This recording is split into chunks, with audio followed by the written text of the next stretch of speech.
We're going to let people come on gradually. If you can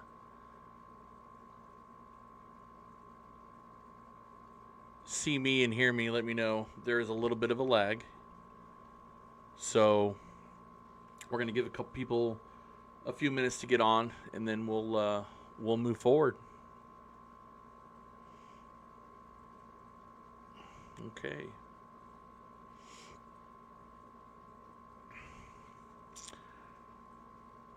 I appreciate those of you that are coming on. Won't take too much of your time, but I'd like to get the insights and go over some. If you guys have any questions, I want to go over a couple of topics as well. So we'll give it 5 more minutes, and we'll get underway. I hope everyone's having a good start to your weekend.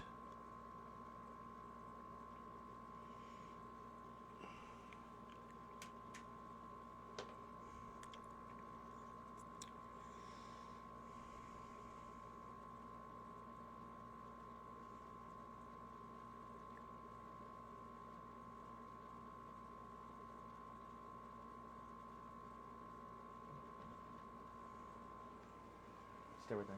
Thanks. Appreciate it.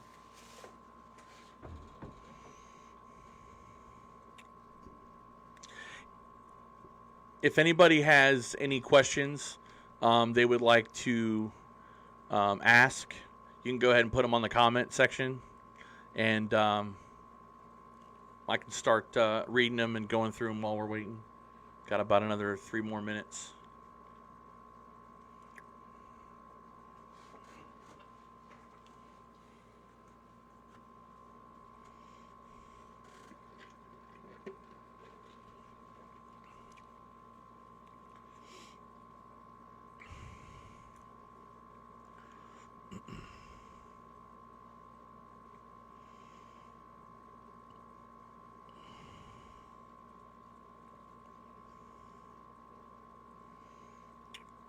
I know someone's got questions. Come on, don't be shy.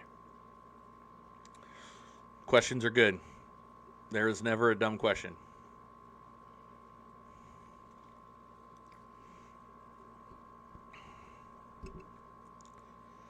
Okay.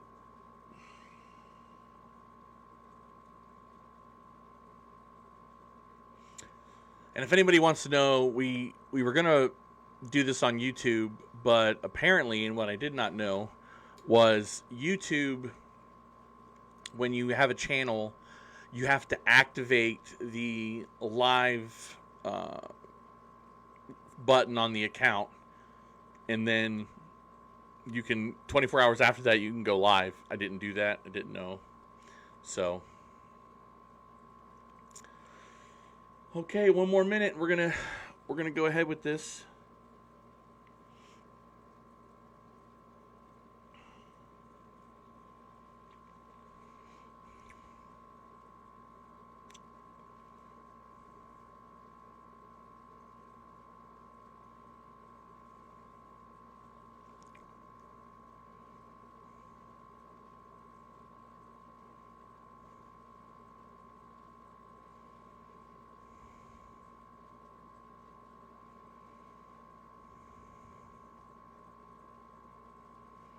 Okay, so I want to thank everybody for joining us on the Q and A. I haven't done one since March, and I think this is something I'm going to want to do on a regular basis. at least, a couple of times a month. It's important because, we get to see each other's comments, and hopefully we'll be able to do it where people can actually call in. That's my goal. But we get to see each other's comments, and people always ask questions in a post, and I figure that this is a great time to connect with you guys and get with you and speak on the missing, the cases that we've covered, cases that we haven't covered, and your overall opinion. So let's get to a couple of questions real quick. Do you think Ira Briscoe and his roommate went missing together? First, well, yes, I believe they did go missing together. But I want to preface that by saying that the Ira Briscoe case is 100% solvable. And I understand that families like to keep these cases private and they don't want, they want too much publicity. But Ira's case is 100% solvable, and I think that people need to get involved in the case so that the truth comes out. Again, it's not about the people, it's about the people missing. It's not about anybody else. It's about Ira and Mr. Lamone, who is the disabled vet that was living with Ira. They went missing at the same time. There's a lot more that we're going to get into next week when we profile his case on the podcast, and I'm really, really interested to see the continued support given to the case. There are a lot of people that are concerned, a lot of people that care, and they really want to see this case covered, and we're doing it. And again, no disrespect to Ira's family, it's not, but I just feel that this case needs to be covered because there's a lot of things that are being hidden, and I think it's time to do that. The next question, the latest in the Matthew Vetromel case. Unfortunately, there really isn't anything going on in Matthew's case.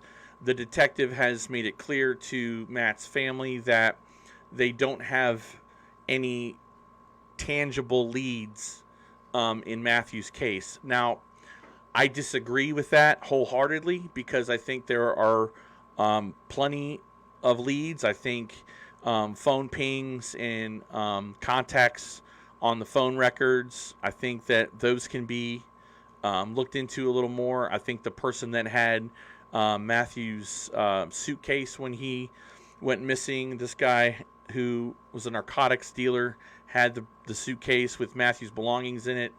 I just don't think that enough of their due diligence is being done in Matthew's case.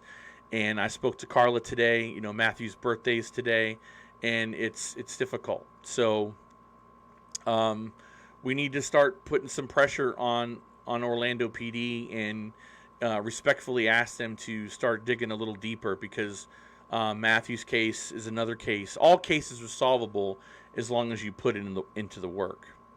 Will the Pierce and Gann on April and Will's case get off scot-free? That's a good question. I was very shocked, like everybody else, when we learned that they were released. As a matter of fact, I had just done the update, and then people started sending me screenshots regarding the case and then them getting out. They're not innocent by any stretch of the imagination as far as being associated with the people that committed this egregious evil act on two people. But I'm willing to bet there are going to be more other charges filed down the line. The other thing I want to say is they hung around these people. They knew about it. That in and of itself is a crime. They knew a crime. They knew a murder was committed. At most, you're obstructing justice. You're an accessory after the fact because you knew what happened, didn't say anything. So I believe that it ain't over for them. And I didn't know if anybody saw her reaction video, which I thought was quite disparaging. I said it earlier. You have to humble yourself before God, and obviously, Haley Pierce doesn't understand what that means. I think it's pretty disgusting and depraved when you're acting like that after just being released from prison or jail. You were probably more than likely going to go to prison for life or get the death penalty. So it's very concerning that someone acts this way. You didn't see Mr. Gann going on TikTok or Facebook and acting a fool. So I think it's pretty terrible thing, and shocked too. If there's evidence that says that they didn't do anything wrong, okay, that's how the justice system works. There's no evidence, they get to go free. But at the end of the day, they weren't really innocent, though, were they? They associated with these evil, disgusting people. They knew about it. They didn't say a word. Now, there's this other story coming out where they were being threatened. I don't know if that's true. And all I can say is that they're not out of the woods yet, and I wouldn't be celebrating too much. But again, cases like this are difficult. Andrew DeWeese's case is the same way, where you have really, when you come to learn that these cases have taken a grotesque turn, and people have to speak up. You have to, and it takes a lot of courage. It really does. And I can understand someone not wanting to come forward and discussing a missing persons case out of fear that something may happen to them. But at the end of the day, you can remain anonymous. I mean, I say it all the time. You don't have to give your name, but you can say what you know, because evil doesn't have to win. It's allowed to win. And I think if you get involved and speak up, a lot of these families can be saved the heartache and pain of just not knowing. We recently had spoken. How long will it take for us to get answers regarding my brother? So, I'm glad you asked. So, the question was, we just got a phone call. Jose Ramon Nava, who disappeared. And I spoke to one of the family members yesterday. Generally, I tend to get a case and I start working on it. Within a matter of days, I'll start preliminary stuff, looking into the people that knew a person. But right now, the podcast is about 3 weeks. So we're about 3 weeks out. So I believe that we can get Jose Nava's case out in about 3 weeks. It'll be out. And again, for those of you that aren't familiar with what we do, I like to talk to everybody involved in a case. We like to get as many people to talk and get a general idea of what might have happened, if there was something going on in that individual's life before they went and disappeared.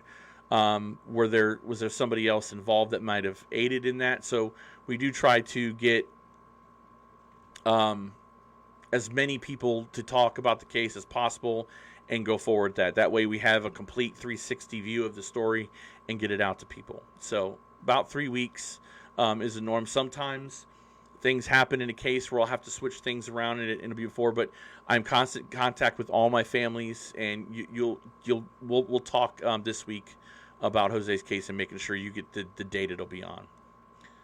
Missing Child's Project covered all these, and we've covered all these cases. So many tragic endings. Yeah, the Truckers Missing Child Project. I actually just looked into you guys today. I think it's phenomenal. Any time you can get advocacy groups to work together, I think it's important. I think sometimes advocates get into this territorial kind of setup where it's this is my case, not your case. I don't think about it that way. I think that the more a story gets out, the better. These aren't getting covered on news stories. These aren't front page stories. and it's tragic in and of itself. And I think that the more people that share flyers, that do podcasts, that do videos, it's great. I just spoke with a podcaster about the Chris Sanders case. That she's going to be doing a story on Chris Sanders, and I think that's great. We need more people to stand up, speak up, and it could be one person out there that might not listen to my podcast, but might listen to somebody else's podcast, and they might know something. And I think that's the most important. I really do. I think it's the most important thing is to get these stories out and get them out to as many people as they can. And if somebody wants to do a story and I've got information and you need, I'm all for it. And when it comes to flyers, absolutely share away. We need more people to share the flyers. They are an important a tool, and especially when we've got young women and young men being trafficked. I think that too is something that we need to work on, and I'm glad to be a part of it. I just sent a message out to Bikers Against Human Trafficking. They're another organization that's phenomenal. 1,000 shares, and I pay for it out of my own pocket at the trucker's job. Yeah, I mean, there are a lot of places. I'm reading the Leanne's comment. They get thousands of shares, and 501(c)(3)s. They can be a bit expensive. Mine's taken a little bit, but whatever that can be done to help the missing, I think it needs to be done. On the other side of that coin, where there are a lot of bad actors, scammers that take advantage of people that are already victims, people that are already suffering, and I think that is also something that is just unfathomable, and it needs to come to an end too.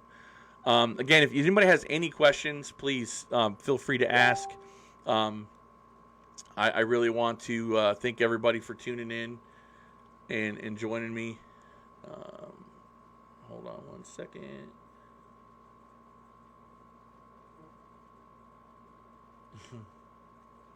Okay.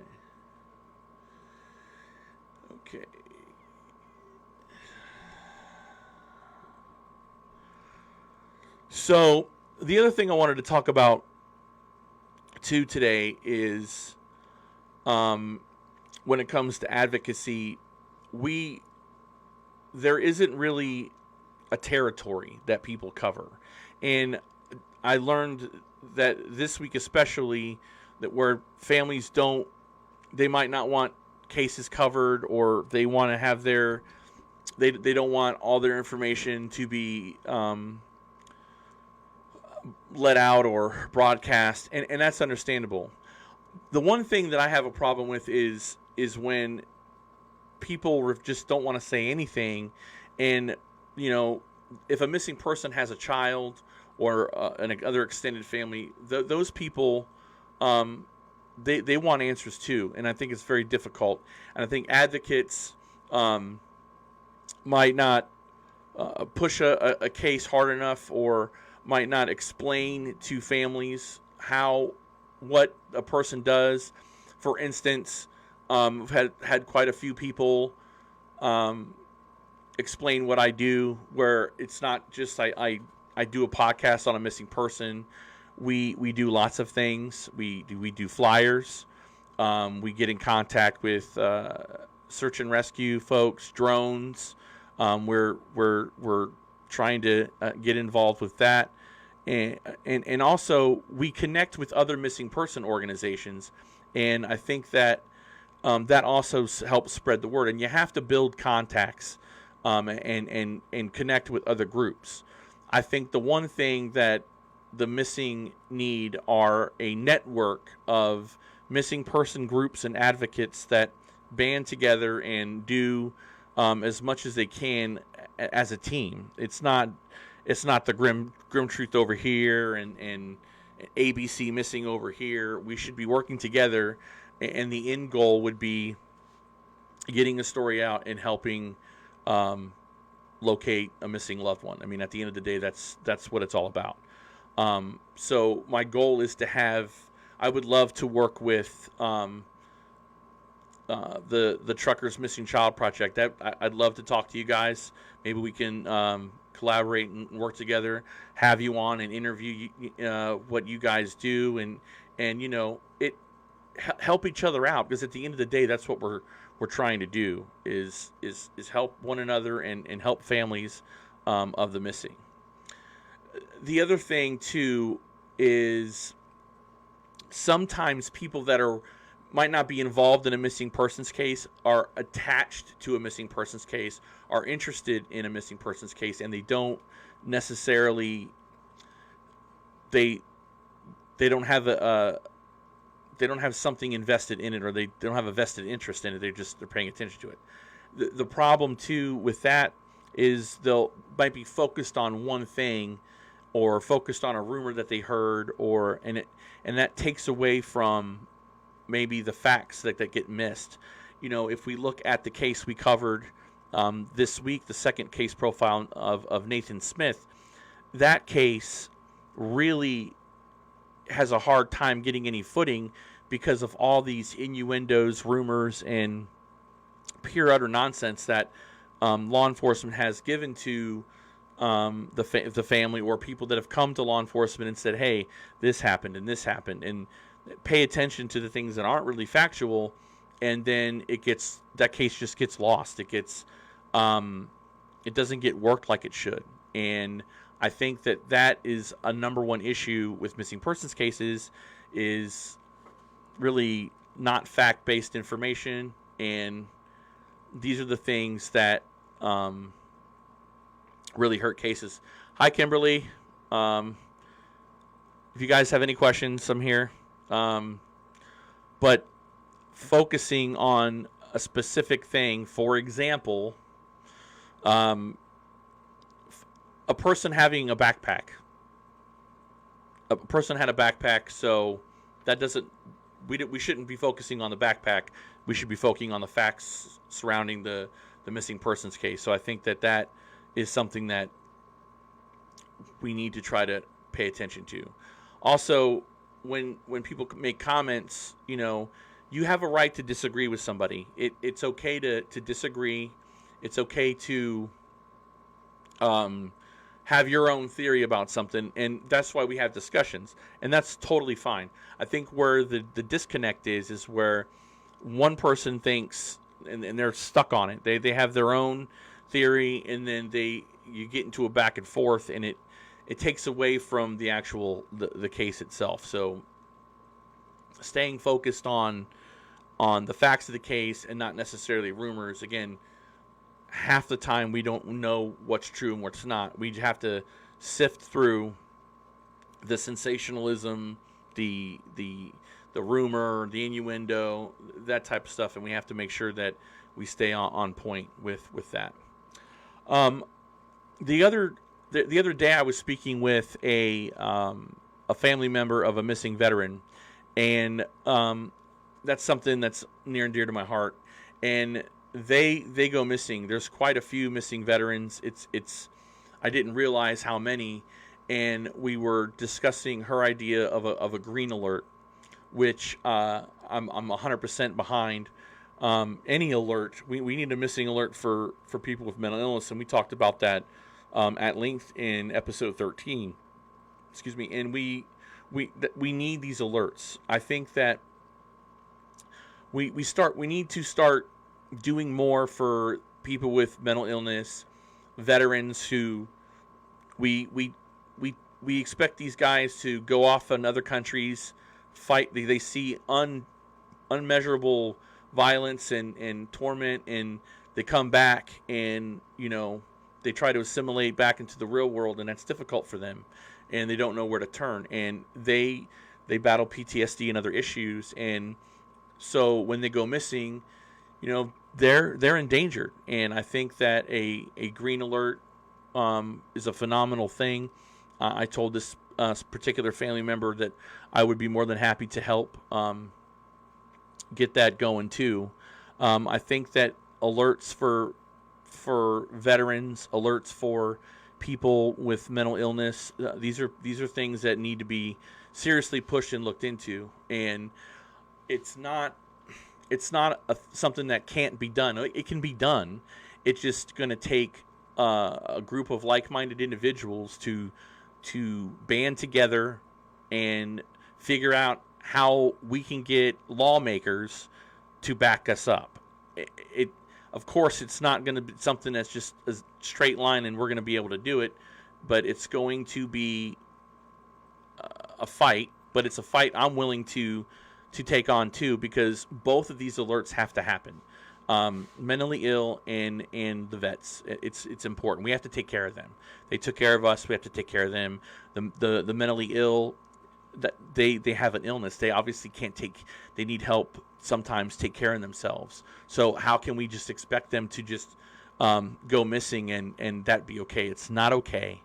And there needs to be an alert system for them as well, because they are vulnerable, they are victimized, and something needs to happen. And if we can band together and do that, if anybody's interested in volunteering and help working with us to work with people, by all means, email me, stevestone@thegrimtruth.com, or you can contact us at The Grim Truth and get with us and help us out.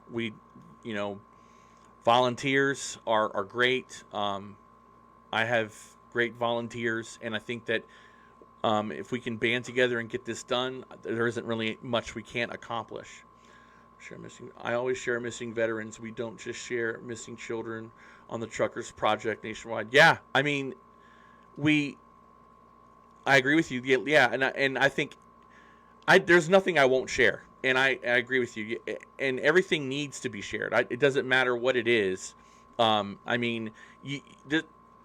have always said it doesn't matter what part of the tracks you come from. You can have a criminal background, a substance abuse issue, have a mental illness. It doesn't matter. You are a son, a daughter, a mother, a father.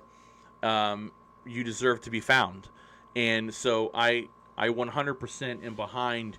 It doesn't matter of sharing of. I don't care what missing persons organization it is. I'll share it if it's something that I can put my face on and use my mouth and get the word out. 100% am all for it. That's what we need. We need more people using the platforms that we get to get the word out about the missing. There is not enough there's not enough media coverage about these missing, and these people just go they're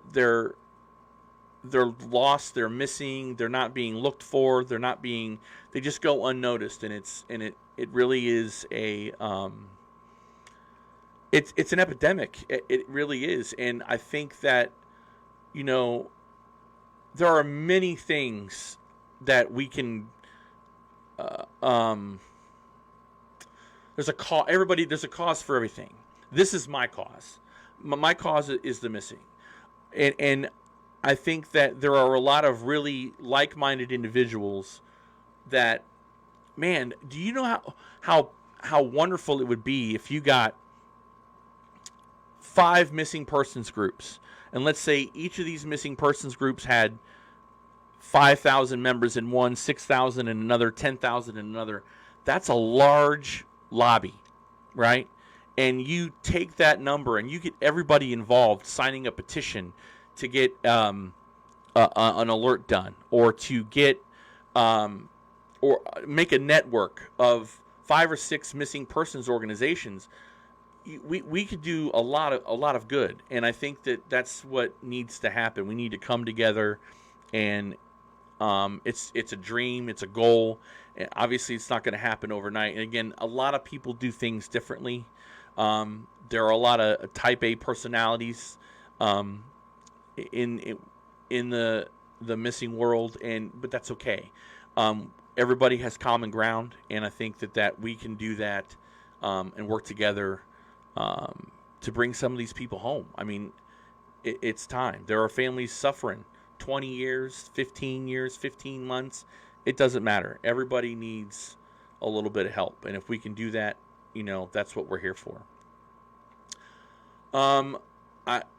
We're here 30 minutes. I want to again thank everybody for jumping on. Again, having to switch from YouTube to Facebook wasn't what I had hoped for, but it is what it is. I'm very passionate about the missing, if you didn't know already, and again, anything that we can do to help, like we're covering Ira Briscoe's case next week. I'm trying to get in the Jessica Stacks case. We're trying to look into that. There's no case that we won't not look into. And we have a forum that we're going to be putting a link on the website that'll be coming out shortly, thegrimtruth.com.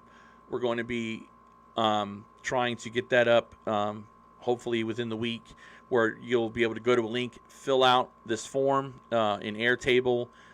We get emailed, notified, and we reach out to you guys so that way we can help out with your case. Do you know anything about the young lady from Quitman County that was burned alive? Her last name was Chambers. That family really needs closure. Someone needs to be held accountable for her death. No, and that's terrible. I have not heard about that at all. If you can get me information on that, and was she missing before she was found deceased?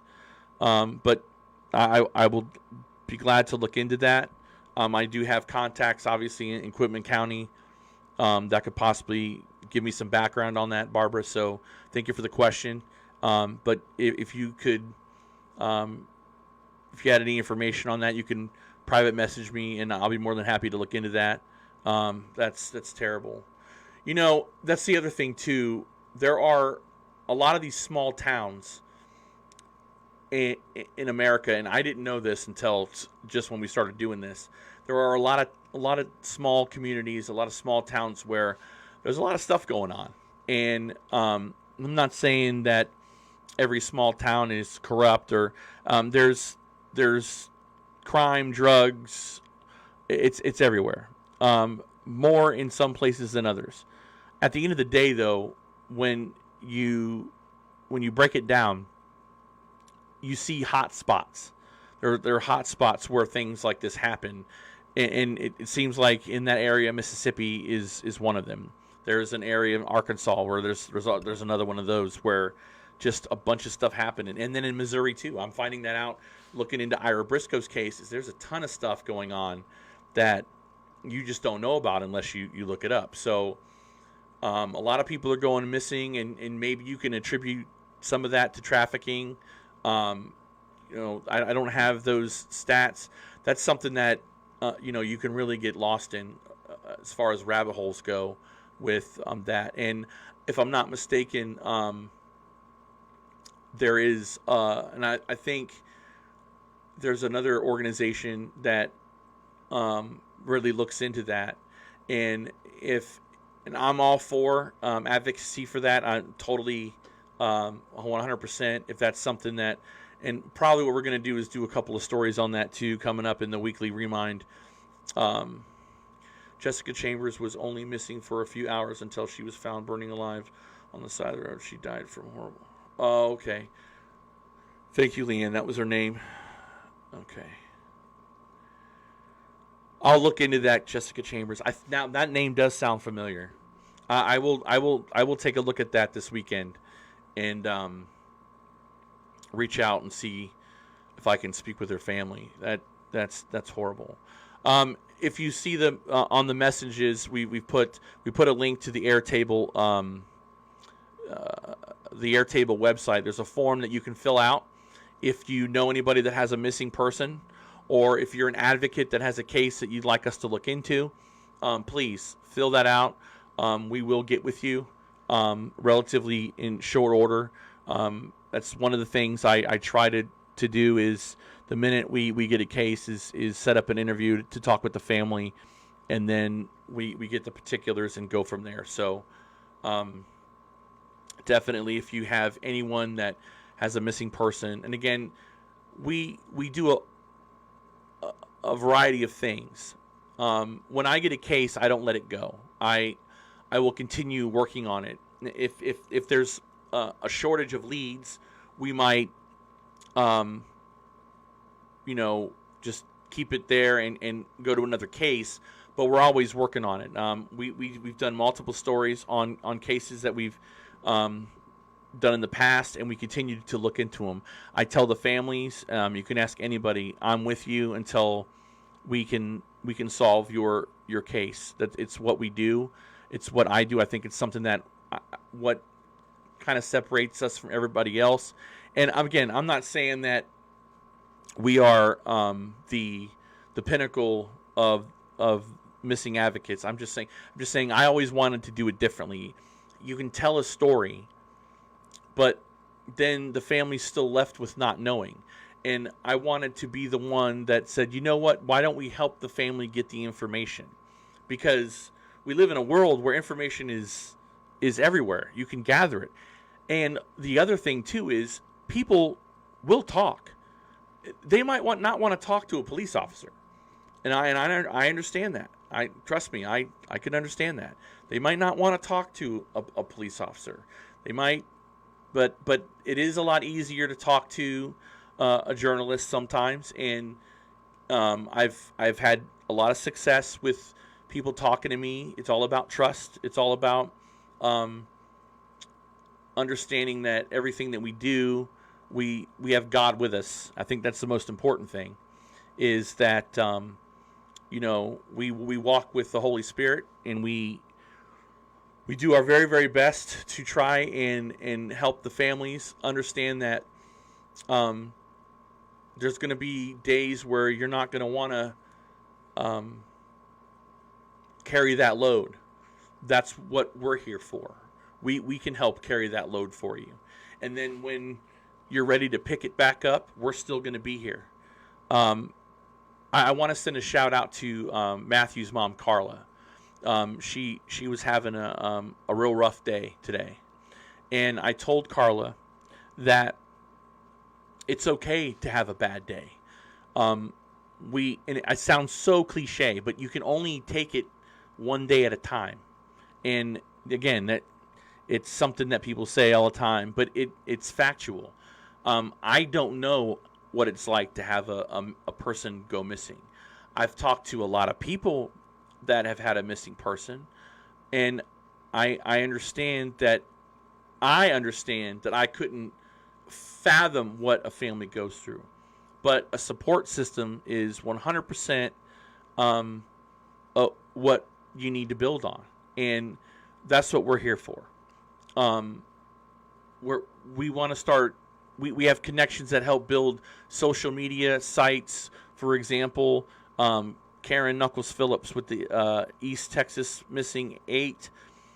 She is fantastic building Facebook pages for missing persons.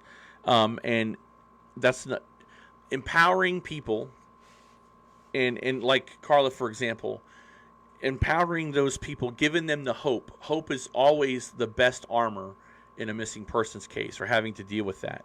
And at the end of the day, the more hope that you have, it gives you the energy to stand up and fight. But having a social media presence, having a page where you can get tips, I would probably deter anybody from putting their phone number out, because that's where things get a little bit tricky. And people, you get a lot of scammers that'll call you and text you through the WhatsApp app and tell you that they have your loved one for $6,000. But get an email address. Make an email address. missingjoesmith@gmail.com, and have any of those tips go through there. But it's important to have a social media presence. It's important to have a voice. One family member just not going away. And we've had plenty of those people. Strong women, as a matter of fact. Hope Taylor, Heather Escalante, Karen Knuckles Phillips, Scarlett, Campbell, I mean, powerhouses. And they and they have impacted their cases 100,000%. So and anybody can do it. And if you can't, we're here to help. That's one of the things that we do. We're 40 minutes in. I want to thank everybody for watching, even if you just listen to me chime on about things that I'm passionate about. Leanne, if you're still on, I would love to talk with your group. Anybody involved with your group, I would actually love to have you guys interview with me on my YouTube show. So if you can, direct message me, and we can talk, or we can get in touch with whoever we need to talk to about connecting. I would love to interview your group. I think you guys do an amazing job. Anybody that helps promote missing persons cases or is an advocate, we want to talk to you. We want to know what you guys do, and it helps to network. It really does. I really believe that it's one of those things that turns the tide. It really does. So if you're Leanne, if you're on, if you're still watching, please reach out to me, and we'd love to have you. And again, what we try to do is just bring awareness to, doing the podcast, we tell the stories. Doing the YouTube thing, we want to bring awareness to not just the missing, but the advocates behind the missing, the people that are behind the scenes that are working night and day, not getting any sleep, on the phone with the police, on the phone working on searches, whatever they can do to get a resolution for their case or others. And I think that it's important.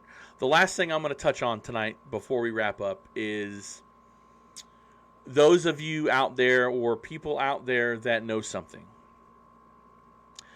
I have met and spoken with some of the bravest people who, at great personal risk, have been able to come forward and give vital information on missing persons cases. And there are people out there right now, they might be watching this, they might watch it later. There are people right now that are sitting there with information that could relieve families of a nightmare and the burden of not knowing. If you believe in God, or even if you don't, search your soul and ask yourself, what if it was my loved one? What if it was my sibling, my mom, my any family member? Wouldn't you want them to know what happened? And you really think about it, because if it was somebody in my family, I would want anybody to do whatever they could to locate my family, or to come forward and say what they know. So I'm speaking to you tonight. If you're that person and you know something, come forward. You don't have to give your name. You can remain completely anonymous. Whether it's contacting the police, contacting me, trust me, I have talked to many people who have not. Just let us know. We can help you. We can help get the information to the people, but you have to come forward. You don't understand how much you're taking on by holding the secret in, and the relief in the I don't want to say closure, but the impact that this is having on a family right now that doesn't have those answers. It's paramount. And if you have news, whether it's good or bad, it needs to come out. Release your soul, let it out, come out of the shadows, and give these families the answers that they need. Amanda Woods, anything new on Andrew DeWeese's case? I know the police were finally investigating because they've been to a couple people's houses questioning them, got my number 2, but hasn't called yet. Amanda, good question. And what I'm allowed to say is they're working on it. Understand that Andrew's case, when we started working on it 4 months ago, there was nobody even looking. I mean, you guys were looking, his friends were looking, but nobody else was looking. The police weren't looking. They are working on it. But we have to, this is one of those things where in the beginning, there were too many misinformation stories and these intangibles that, you know, the cops were getting detracted. Even if they wanted to take on the case, they were just getting deterred because, oh, it's a bunch of guys on dope who don't know what's going on, or they're making this up. It seems like the evidence that we've collected and we've turned over to the state police, they're looking into it. And I don't want to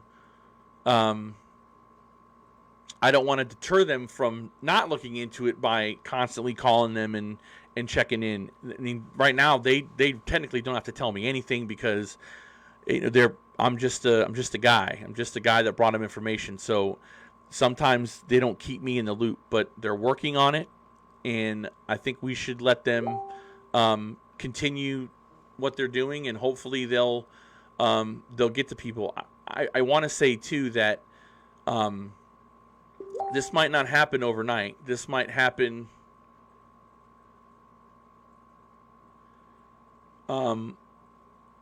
if I'm sorry, I'm reading something. If they're working on it, then we need to make sure that they continue doing, though. If they stop, I'm going to be there. I'm going to know that nothing's going on, and you know me, I'm going to be right there going, what are we doing on Andrew's case? But they're working on it right now. They took an interest. Obviously the tips that came in for Andrew's case were important enough for them to check up on, and it looks like that they're paying attention. So we're gonna let them do their job, and you know that's the other thing too. If you look at some of these cases, for example, Chris Sanders, the Chris Sanders case in Moynihan's, Texas, they're not really doing anything. They're not checking the lead. They're not searching. They're not doing anything. And that's another case I have to get back to in the coming weeks because nothing's being happened. In Andrew's case, finally we're getting some movement, and thank God that that's happening. And hopefully that movement will be more static, and it'll continue. But there are cases, Matthew Vetromel's case, Orlando, they're not doing anything. And there's stuff to do. I cannot tell you the information that they're not looking into it doesn't make any sense. I know. Thank you, Steve, for all you've done. I don't mean to sound impatient, but it's hard. Amanda, don't worry about it. Listen, I saw your tribute to Andrew. It was touching. It was pretty much of a tearjerker, that song. That was beautiful. And I get it. It is frustrating, especially when you feel that you're close. And trust me, I'm there too. I've spent a lot of sleepless nights on his case and in other cases. And when you feel like you're right there, you have everything just waiting to take that next step, and it can be very, very nerve-wracking. So I'm with you. A lot of indigestion on this case, and we just have to stay the course. And I make a promise, as I do everybody, and I keep my promises. We're not going to let them forget Andrew DeWeese or any of these missing. We're not letting you forget Chris Sanders, Kaya Taylor, Nathan Smith, Joseph Little Joe Bain, Misty Maggie McGinn, Veronica Reyes Mineres, everybody that we've covered, Matthew Vetromel. We're not going to let them forget. And that's why it's important to me And I don't care how many times I say it. People can get sick and just don't watch it. That's fine. But we're going to keep bringing these names up, and we're going to keep sharing these flyers, and we're going to keep talking about the cases because they matter. They matter to me. They matter to a lot of our followers, and we're going to keep doing that. And I appreciate the kind words. I'm a very humble person. I don't think of myself as a hero. I just think that God put me where He wanted me to be to help people. And I've gotten close and attached to a lot of my cases, a lot, and there are some cases where there's really only one place to look, and we can't take that step because law enforcement might be involved, and we might mess that up, and so we have to be careful. It's a fine line to walk, and we have to make sure that we're not doing anything to jeopardize the case, and it's so difficult. It really is, and I get a little emotional, especially yesterday when I found out that they let the two people out with Will and April's case. That was a tough thing to. And again, if they're innocent, they're innocent. Obviously, they have enough evidence to let them out of jail, but it was difficult to watch that young lady, Haley Pierce, do what she was doing on social media. And I hope that, I really hope she finds Jesus soon, because she really needs to do it. Scarlett, you certainly are a hero. Heroes change and bend their environment for the better of mankind. Thank you, Scarlett. Thank you. But I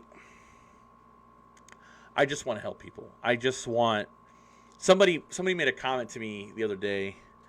I'm just in it for the likes, and that's true. I am in it for the likes. I'm in it for the likes for the missing and the families, not for me. I get nervous doing stuff like this. Believe it or not, I get butterflies doing a video because, it's just human nature. But you put all that aside to try to help somebody that needs it, and more people need to be like that. You're a blessing and exactly what we prayed for. Thank you, Kimberly. Again, I appreciate it. I think that we need, and Scarlett, you, I don't know how long you've been listening, but you are a powerhouse. You are a role model for people who don't know how to start their own, their missing person investigation. I mean, I've told you jokingly you should have been a detective because you're very good at it, and you're good at what you do, and you've worked in law enforcement, so you know your way around it. But the strong people can teach others, and that's another thing too, is that we want to be able to reach those people that say, I don't know how to do this, or I don't know if I can do it. Yes, you can. And there is a ton of people. There's an army. We have an army. There is an army behind us that will help.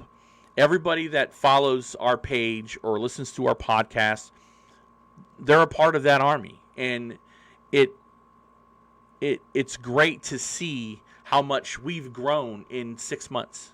I am humbled at the fact that we have so many people that interact on our page and that share their stories, that start asking questions. I mean, it's great, and there's an army of people that are willing to stand behind you and help you on your journey. That no one wants to be put in the world of the missing. I wouldn't wish that on anybody. And there's no handbook. I mean, you can write your own handbook.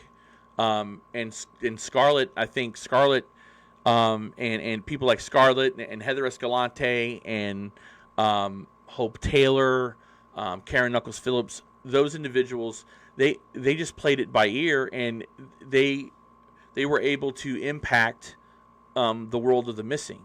And that right there in and of itself is a testament to people just going in it. There's no handbook.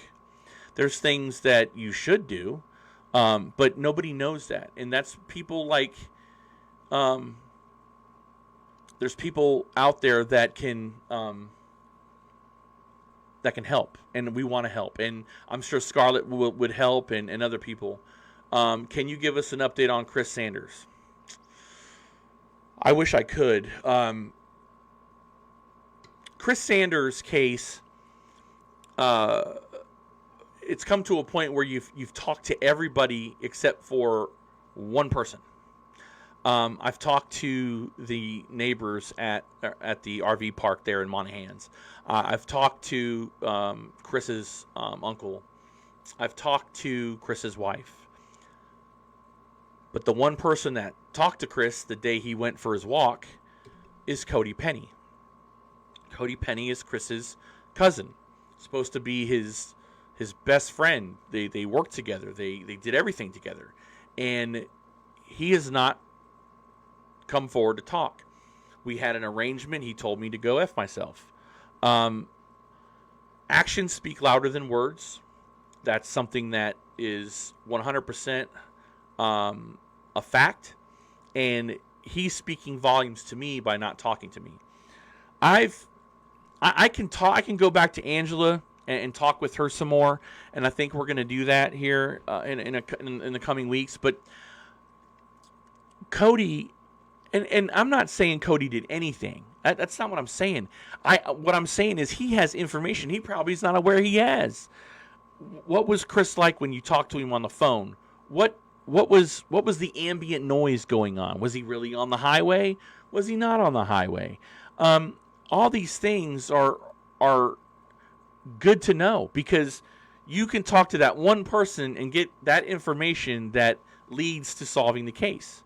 And that's what we need. I need Cody to talk to me.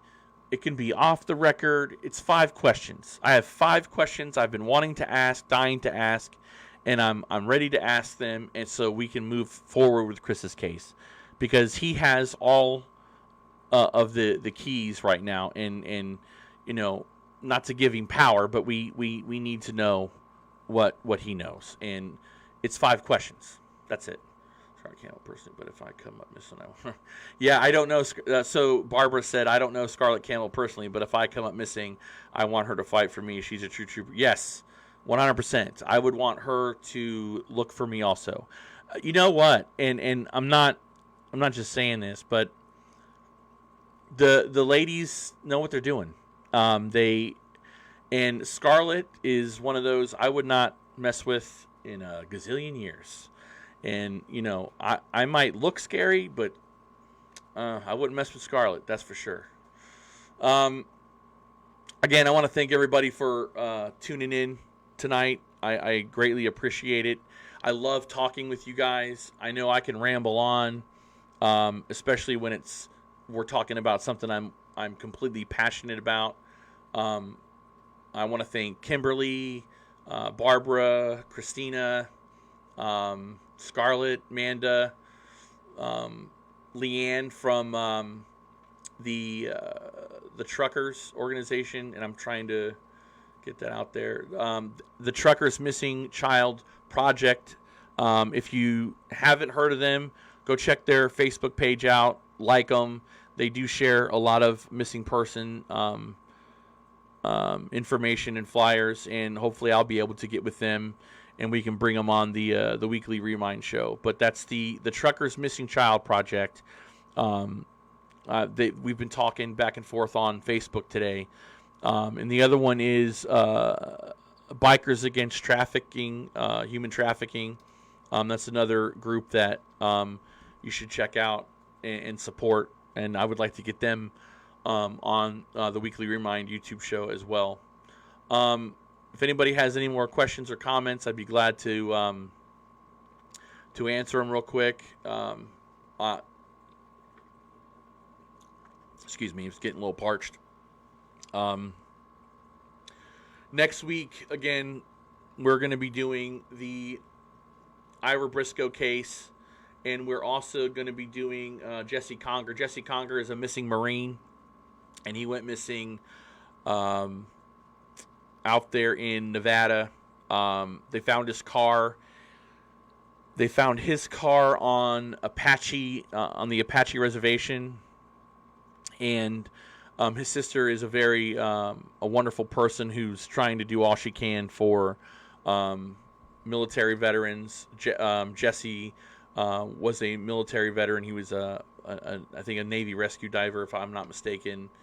And we are going to be profiling his case as well as Ira's case. Ira's case is going to be, I think it's going to be a huge case because there's been resistance on us tackling it and looking into it. And I did this because he needs to be found. The news needs to be brought. The information and the truth needs to be brought out. The Grim Truth podcast. That's what we do. And so we need to get to the truth of his case. And we're getting close, and I think it's going to be a great episode. And then we did, we did this week Kaya Taylor, who went missing back in 2020 in February. We've done 2 stories on her, and that's another case that is 100% solvable. The boyfriend has not cooperated at all with the family. Jason Roberts, he has been just not very cooperative at all.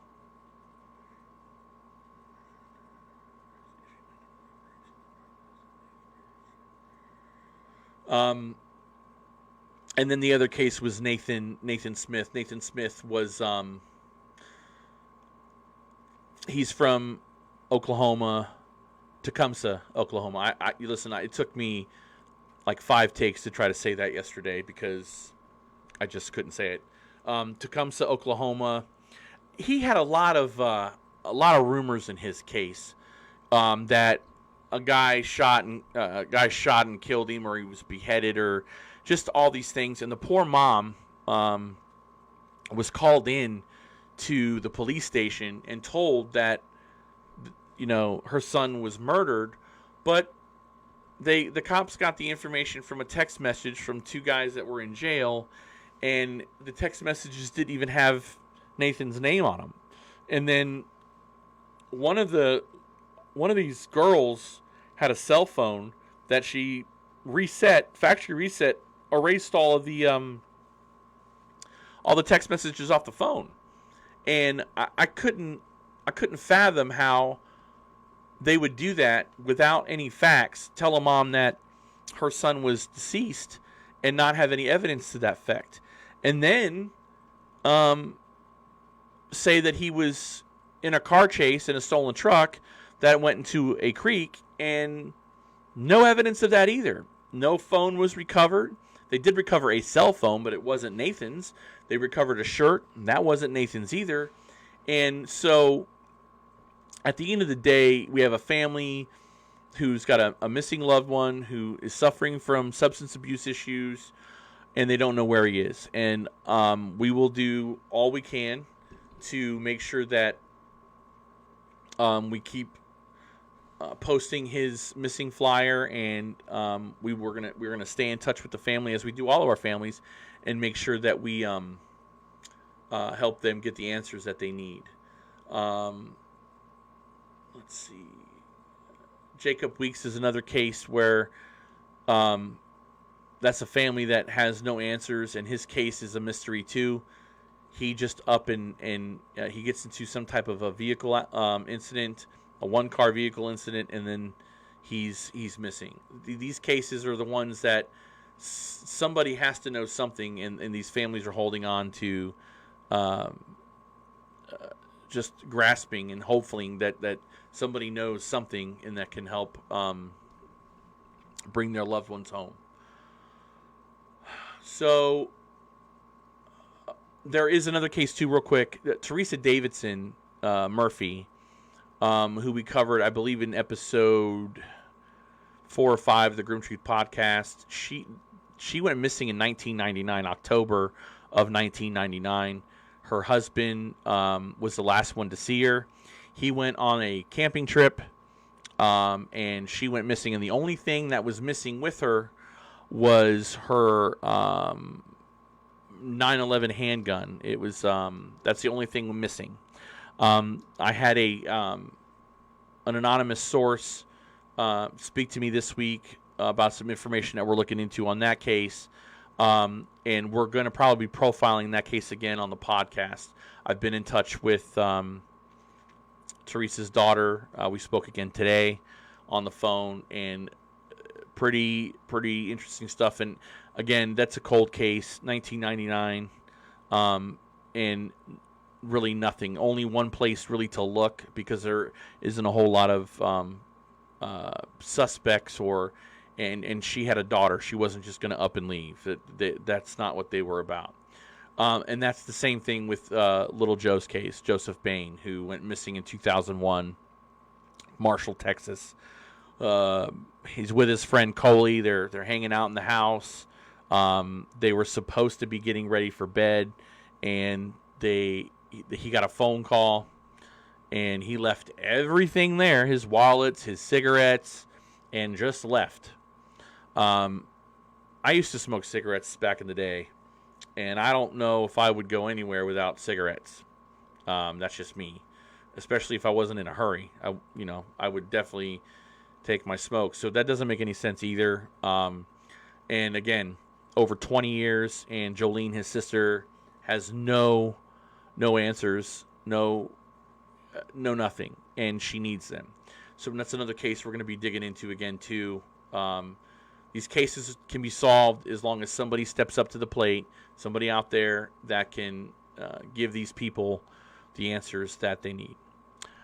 We're going to wrap this up. I want to thank everybody for tuning in and joining us. This is something we're going to do, I think, a couple of times a month. I love interacting with you guys. I love just talking about the missing, and I'm very passionate about it, and reaching out to families who they don't really know what we do. And I think that maybe that might be a disconnect, to where we can get people to explain the kind of thing that we do. We get a case, we look into it, we investigate it, we do research, and then we don't stop from there. And then we use every social media avenue there is, YouTube, Facebook, to get the word out on these stories, and we're going to continue doing that. We're going to continue being the voice for the voiceless in search of the truth. We are the media for the missing. Thank you so much for tuning in. God bless, and we will see you next week. Take care.